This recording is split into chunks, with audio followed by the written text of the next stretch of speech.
Hay historias que se cuentan en voz baja, porque quien las vivió no quiere recordarlas, y quien las escucha no puede olvidarlas. Relatos donde la lógica no alcanza, y la noche parece tener su propia memoria. Apaga la luz, ponte cómodo, y escucha lo que otros preferirían no repetir. Esto es Miedo a Medianoche, cuando el miedo no necesita gritar para quedarse contigo.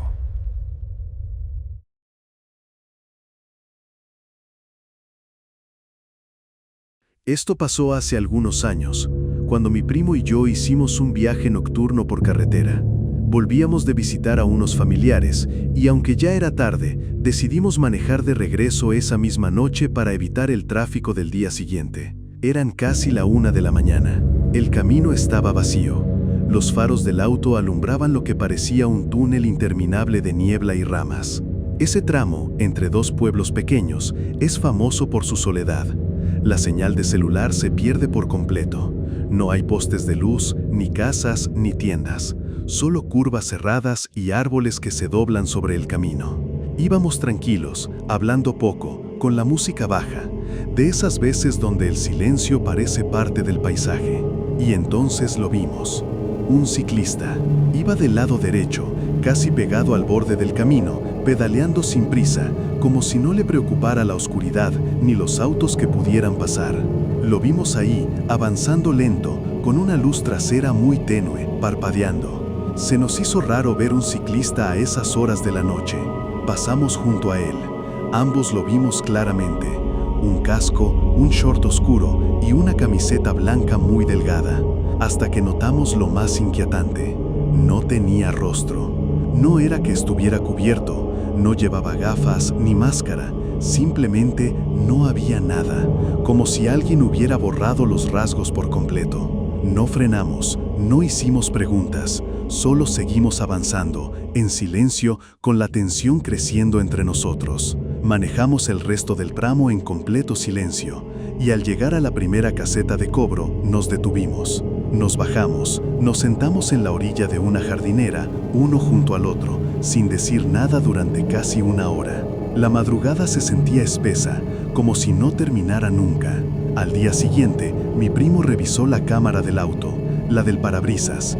Quería saber si ese ciclista había quedado grabado. Y sí, todos los archivos del trayecto estaban intactos, excepto uno. Justo el segmento donde lo vimos estaba completamente dañado. Pantalla negra, sin imagen, sin sonido, como si el coche no hubiera pasado por ahí. Todo lo demás estaba en perfecto estado. Solo ese tramo, justo ese, quedó en negro.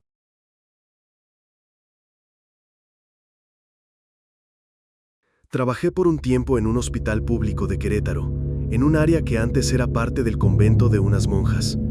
El edificio era antiguo, con pasillos de piedra, ventanas con marco de hierro y ese olor que nunca desaparece. Una mañana llegué temprano al turno. Eran las 5:40 am. Fui directo al área de observación y vi a una enfermera que no conocía caminando por el pasillo. Llevaba el uniforme blanco antiguo, de esos que ya no se usan, con gorro incluido. Pensé que era alguien nuevo, o tal vez alguien de otro piso.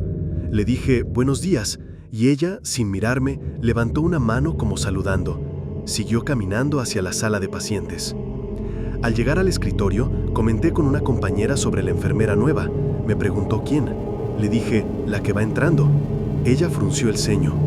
«Aquí no ha pasado nadie», me dijo. Me levanté, fui a la sala. Vacía. Nadie, ni huella de pasos, solo el eco. Pasaron días sin novedades, pero algo empezó a repetirse. Varias veces, al llegar temprano, encontraba ya hechas las camas, las cobijas perfectamente dobladas, incluso en camas donde nadie había dormido. Lo más extraño ocurrió cuando un paciente en recuperación nos preguntó quién era la señora que le arreglaba las sábanas al amanecer. «¿Cuál señora?», pregunté. «Una enfermera. Siempre entra muy temprano, pero…» hizo una pausa. «No camina normal, como si deslizara los pies». Esa fue mi última semana en ese hospital, porque cada vez que llegaba al turno, sentía que no era el primero en entrar. y un día lo comprobé. Llegué a las 5:20. Estaba completamente solo. Fui al área de descanso y encontré una taza de café caliente, recién servida, pero la sala estaba vacía. No había nadie. Lo peor no fue eso. Lo peor fue que la taza tenía una pequeña etiqueta pegada, con nombre, en cursiva. Decía S. Hernández. Ese era el nombre de una enfermera que, según me contaron después, había muerto ahí mismo, en ese mismo turno, más de 30 años atrás.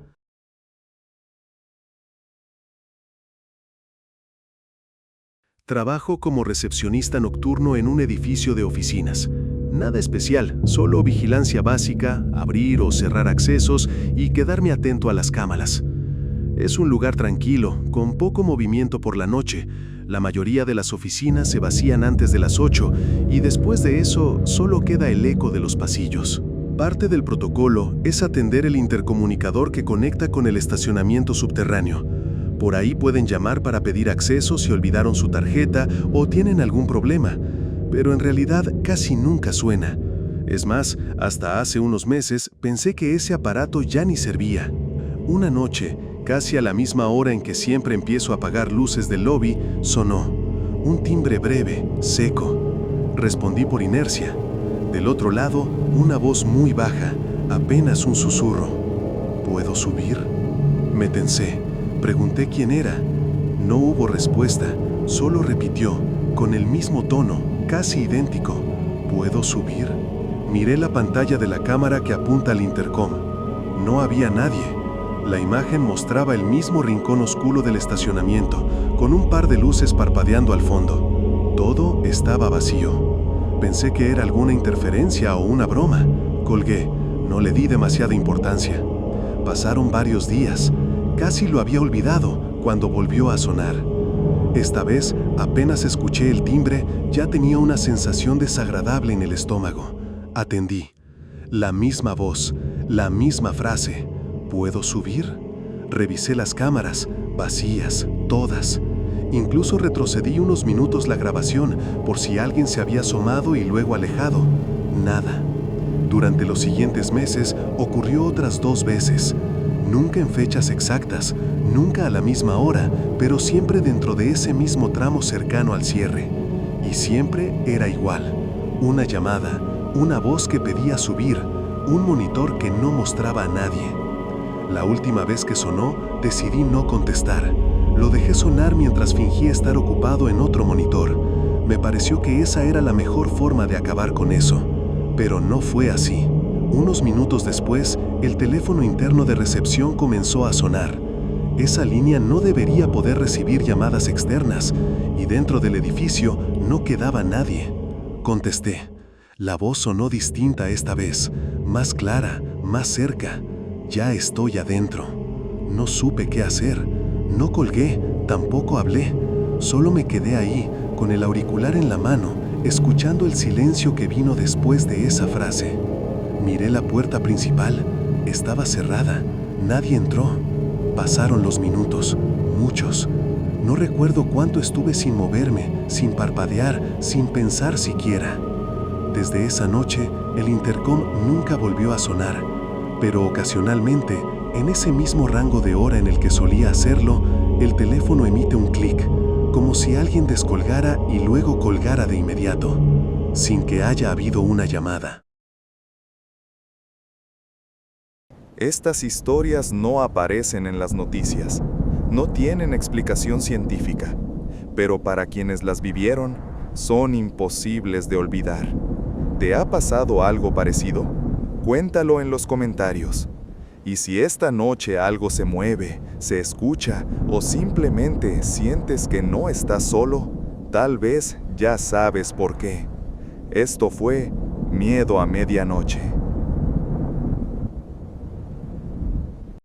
Si esta historia te puso los pelos de punta, imagina lo que viene después. Suscríbete al canal y activa la campanita para que no te pierdas las próximas historias paranormales reales. Y si tú has vivido algo extraño, misterioso o simplemente inexplicable, cuéntanos tu historia en los comentarios. Gracias por ver.